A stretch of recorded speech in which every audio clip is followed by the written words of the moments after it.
Welcome back to Inside Paraplanning, the brand new podcast from the PFS Paraplanners that dives into the real-life world of paraplanning, one conversation at a time. If you joined us for the last couple of episodes, you'll know we're all about unpacking the constant changes, challenges, and wins that we've come to know and love in our industry. Each episode, we're joined by PFS Paraplanning panel members, all special guests from across the paraplanning community, to share their experiences, stories, and insights as we continue to explore how our profession grows and evolves. My name's Alan Gow from the PFS Paraplanner panel, and I'm joined today by Hannah Wynnick and Laura MacLeod. Today, we're switching gears to cash flow modelling, a topic that's bound to resonate with paraplanners everywhere. So let's go. So we picked this topic because some point about 18 months ago, the FCA thematic review of retirement advice started pointing people towards using cash flow modelling because of the changes in how people were taking their pension. So going back sort of pre-pension freedoms, most people bought an annuity. Something like 90% of people bought an annuity with their pension pot. And we've come a long way since then. And I think it's something like 10% going back a few years. It might be a little bit different now that rates have improved, but still the minority of people are buying annuities. And so there's this risk of people running out of money, and the FCA said you need to look at this. You need to be looking at the sustainability of income. Is everybody doing this? Are people using cash flow software? Can I just say I love a cash flow model? Yeah. Like in my spare I'm such a loser. In my spare time, and I know I get it from my dad because he also does the same. I like to just do mine and just be like, okay, I know I'm fine. I'll be happy. If I keep doing this, I'll be fine. So yeah, I push it on as many advisors as I can to be like, have you done a cash flow model for this client? I think it's really relevant. And I find like most of them are doing it. Very few have never picked up a cash flow model at all. Yeah. Well, that's great. Yeah. We use it regularly. We use it, we'll do a financial plan, cash flow modelling, the sort of taking on an initial client. They're updated regularly. We'll use them for sustainability of withdrawals as well. I also quite enjoy to do them. It's a nice visual, colourful thing as a complement to our words. I think it's just nice, even if you're not necessarily doing advice and it's like a no change or anything like that. It's just nice to see that they're going to be okay at this moment. I think that gives such reassurance. I think that's a nice happy side to what we do rather than, you might run out of money. So it tells a great story, doesn't it? It's not necessarily going to be the story that does unfold, but by setting out your store like that and by painting that picture for the client, they can see where they're likely to be, and then updating that each year gives you a constantly updated picture, not pages and pages of words, but a visual of where you are. And I think that just speaks volumes to most people. Just having it on one page, just being able to see how it changes over time, says so much, doesn't it? I think it's important that you say about picture. We've talked on previous episodes about the visual and how that's really important. So to see at the moment, as you are now, if nothing changes, hypothetically, you will be okay for life. That gives clients such a reassurance. And actually, is that not what the point of the job is, really? Yeah, good point. Yeah, massive value in that. How do you put together a cash flow when Hannah, like me being an outsourcer, you're that step removed from the client. You're not going to be there in the room with them. You're not going to be able to ask them questions and make changes live in the room. How do you go about building a cash flow? Do you do that? Do your advisors do it? It depends on the advisor. Some of them like to do it themselves because that's historically what they've always done, or because they might build it within the meeting and have that conversation with the client then and there. If it's left to us, obviously, this is where a lot of backward and forward happens with the firm, and we can say, actually, hang on, something here doesn't make sense. They've got all this money, for example, but why are they going to run out? Or there's a part of the story missing. And actually, in a weird kind of roundabout way, that helps us build the story for the suitability report a lot of the time, because we can see if there is something that they need to be if they're having a big house build and, someone called them chimneys once, and I can't now get that out of my head. If one of the columns goes up and we don't know why, that's a prompt for us to speak to the advisor and build that story for the report and the research a bit more clear. So it depends on the firm. I quite like doing it from scratch because I think it gives us a much deeper understanding of the client without physically meeting them. Yeah. I think that's important. Yeah, I think there's arguments for doing it different ways, and it does depend on what the advisor wants to do. I've had advisors who are quite happy to do it themselves. I've had advisors who don't, would rather spend that time elsewhere. So I think typically at the moment we'd use the information we've got from the client in the financial statement, just put in the essentials, speak to the advisor, work with them on the scenarios to show. That's kind of when I'm onboarding the client doing their financial plan. They do get presented live in meetings and the advisor will then probably take ownership of that most of the way. But I think it's nice when it's a collaborative effort and you can adjust it as you need to, do more scenarios as you need to. Slight segue, but I'm just interested to know how much do you put cash flow modelling outputs into your reports? Yes, not all of it, but I tend to put the main graph, let's say, in that just shows, yes, you'll be okay, no, you won't be okay, and a bit of a blurb about what it means, because it's all well and good putting it in if they go, oh, I don't understand that. Yeah. But yeah, we try and include it as much as we can. I do think I think not only does it build that story, it also really reinforces any advice that's being given, or even if there's no advice being given, it reinforces why. Do you? Yeah, I think it varies and perhaps not often. I think it's especially useful with, income drawdown strategies, almost especially more where there could be a problem to then really highlight that. You will run out of money. That probably shouldn't be the end goal, but it can be a really good visual where clients might be quite insistent that they want to do things. It might be a good way to support taking some caution with things. But yeah, I think overall it's pretty useful to illustrate the reality of the withdrawals either way. That's actually that's a really good point, because we've literally just finished a case where the advisor has said she needs to stop taking money. Yeah. I don't know how else to get it through, and the conversation was, I said, well, let's put the cash flow, work through cash flow and say, if you do this, you'll run out of money the next however many years. But if let's look at your expenses and look at other ways that you can pull that back. And actually the client at the end was like, oh God, it's going to be much quicker than I thought. Yeah. And that's based on sort of today's assumptions. It's based on growth being a certain amount, but there's no guarantee, past performance and all of that. So, it really did highlight it. And when she could see the red and then like, oh, you might live another 15, 20 years, I think that hit home. So I think it is quite a tricky topic, because I think across the board, we're all seeing clients taking more out of their portfolios at the moment for so many different reasons. But I mean, changes in legislation and cost of living and so on and so on. There's only so far you can go with saying you can't access your own money, isn't there? You can't tell people they can't take it. You can advise caution. So I think that perhaps does become more relevant to highlight things like that. We tend to put the two charts, in a relevant scenario, we'll put two charts into the suitability report. One is the income versus expenditure. The other is the assets. Mm. I think those two together tell a really compelling story. And it might be that a client's still accumulating their wealth, and then, they might be getting to the point where they're able to say, well, look, I'm kind of thinking that I might retire around this kind of time, and I want this sort of level of income.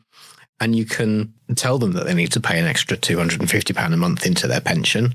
But if you can show them what that does, it's so much more compelling, isn't it? So, yeah, increasingly we do put it into suitability reports if the advice, I was going to say requires it. I guess if it tells that story, then you put it in. Yeah.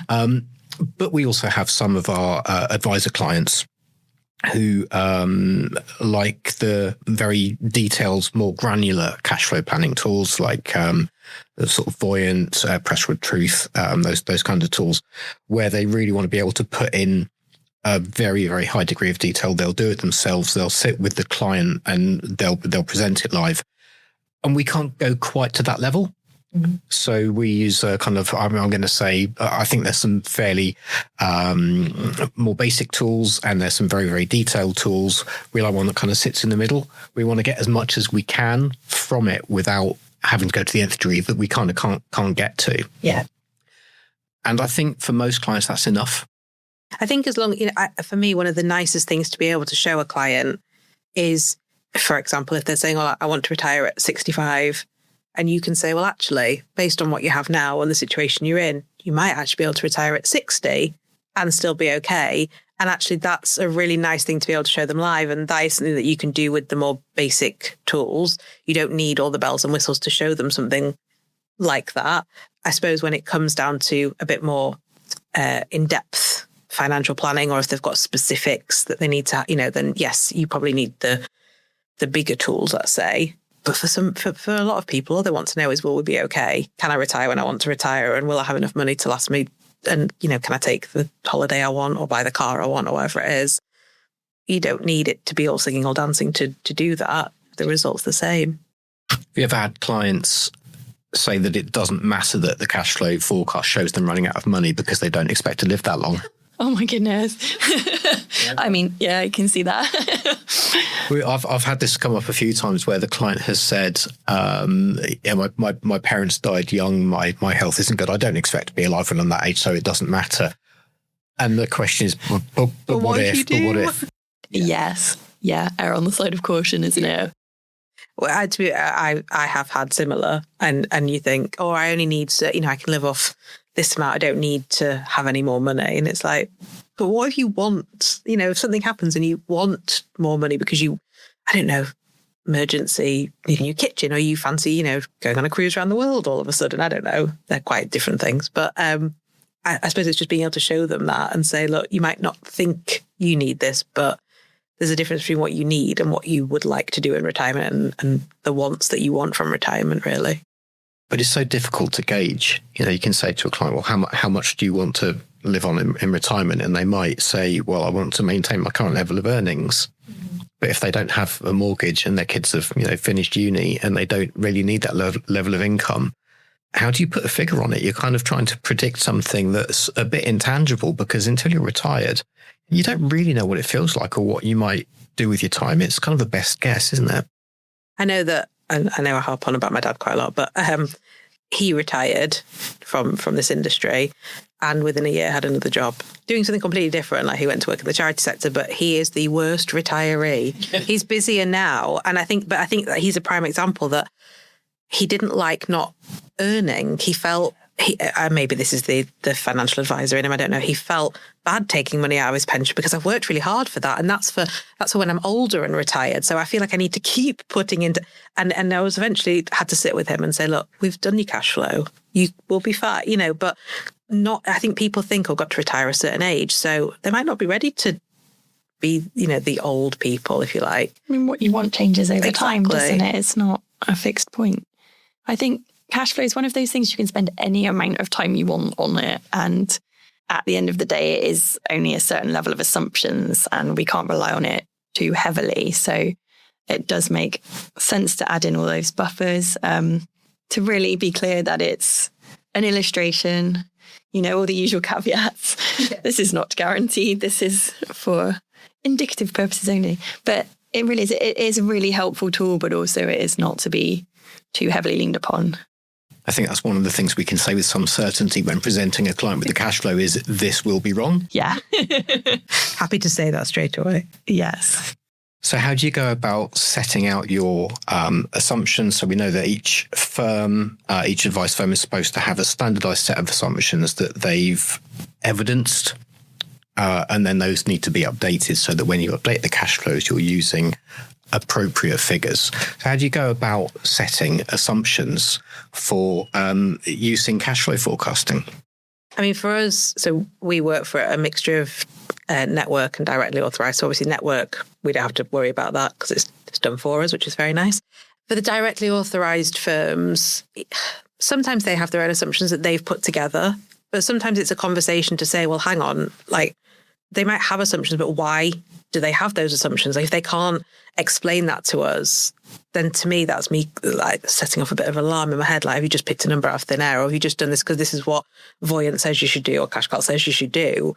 So I think it's having that, for us, it's having that why. I suppose that's the paraplanner in you though. Like, we need reasons for why we're having these assumptions. So although we don't necessarily set them ourselves, I do like to make sure that the firms that we work with can really explain to us why they've picked those numbers, because there could be a really, really random reason that makes no sense that they've just picked it out of thin air, really.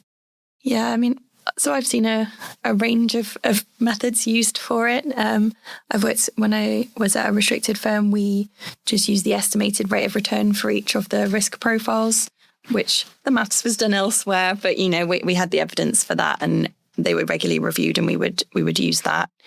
I've also seen it done by quite an involved asset allocation breakdown, which, again, is another scientific way of doing it, but perhaps it might be a simpler way to do it. About you, Alan?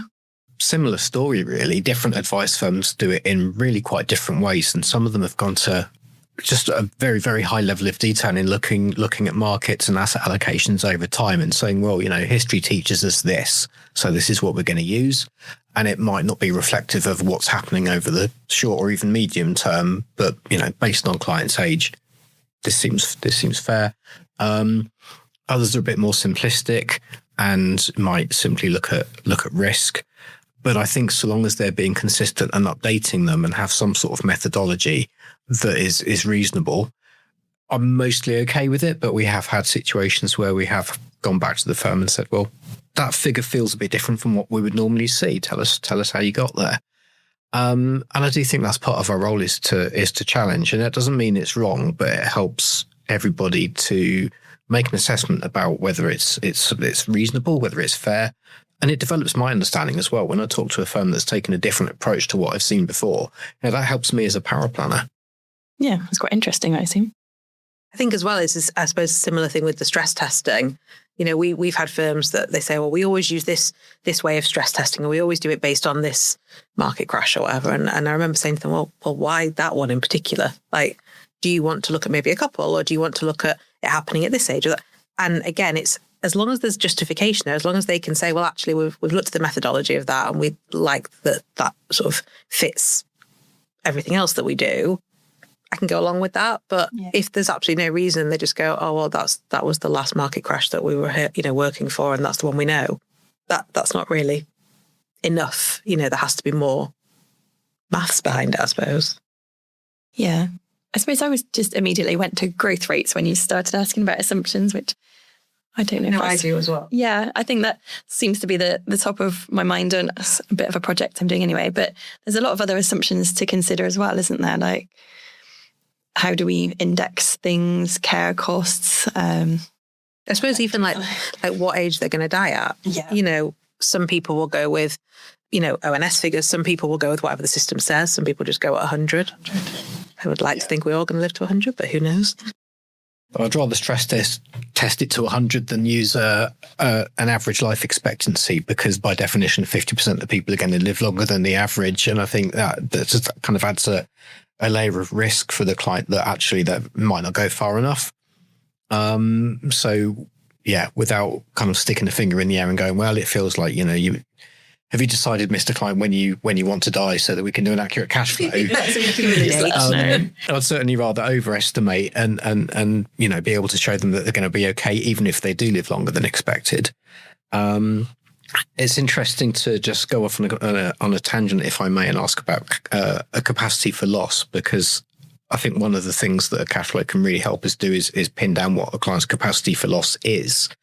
And when we talk about that in percentage terms, we see different approaches to how to take that into account. So, you were saying, Hannah, about how you stress test a model. But if somebody has let's say the markets fell 30% and you model that as your stress test, you're going to get a different story if that market fall happens in 10 years' time to if it happens tomorrow. Mm-hmm. So the only thing we can say for sure is we're not going to be right. Yeah. And I think this is why that, Laura was saying before about different scenarios, and even looking at multiples of those different scenarios is this is why I get a bit carried away with cash flow, because you could just keep going forever. But I do start, think it's an interesting way of looking at it, because if the markets fell out tomorrow, or, my cash flow, let's say, is going to look very different if they fall out the year before I retire. And then like my capacity for loss now might be completely different to what my capacity for loss would be. That, so actually you can, it's like subtasks, isn't it? Of, sub scenarios of everything. And I think you maybe go down a bit of a rabbit hole with it, but that's what I think is so interesting about it. And I think these are the times that the advisors should be having these conversations with the clients in the meetings to say, well, hang on, let's just look at this. It takes 2 seconds to change it. Let's look at this scenario and what happens. So, you're happy with this. You're happy that you're going to have all your money forever and you'll be settled. But if it all changed tomorrow, what would it look like? Or if it all changed next week and actually that makes the client then think, well, actually, do I have that capacity for loss that I thought I did, based on what could happen in the future? Yeah, I think one of the assumptions that is maybe proving to be wrong from cash flows that we've done, going back a couple of years is inflation, because we expected it to start going down. When I say I think, it was widely expected. Not the three of us, no. Inflation would come down a bit and would return to more normal levels, perhaps more quickly than it is doing. And then it goes back up again and you think, oh, okay, maybe we need to revisit this assumption. But the knock-on effect can be really quite significant. It can, yeah. What's it, like 3.8% right now? Not to date us, it's just been held, I think. Yeah. But and I think this is why I think, Laura, you'd said about constantly updating them with your reviews, because actually, if you've put your inflation level thinking that it will start to go down and you've put it lower and all of a sudden, hang on, another year has gone by and it hasn't, then we need to factor that in and look at that. So yeah, how that's going to impact. Yeah. So it's not only reviewing it on a client level, but also reviewing your assumptions regularly as well and keeping that up to date. And I think that gets missed. I think the collective, we are so busy, making sure that we update the things that we think need to be done, that the assumptions do sometimes get left behind. And I think that's why having a methodology and knowing exactly why the firms work in a certain way is so important for us as paraplanners, because we can say, well, hang on, you haven't looked at that for the last 2 years. Why have we not looked at it? Because actually that would change the outcome for the client completely. Yeah. Yeah, certainly a lot can change in 2 years. Absolutely. Do you ever have issues with, we talked about assumptions, but we're also going to build into our cash flow what the client's actually got that we can use and what they can, what assets, incomes, spending, liabilities, it's all going to change over time. Do you have issues with getting hold of enough data to be able to build an accurate cash flow? I think it's the bits that get left behind.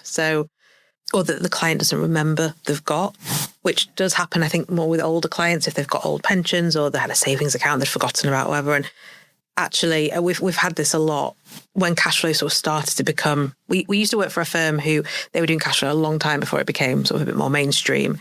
And the amount of time, we'd send the cash flow report with the file and I forgot about that. Oh, I've just forgotten I had a spare £300,000 stashed away. What a nice problem. I know.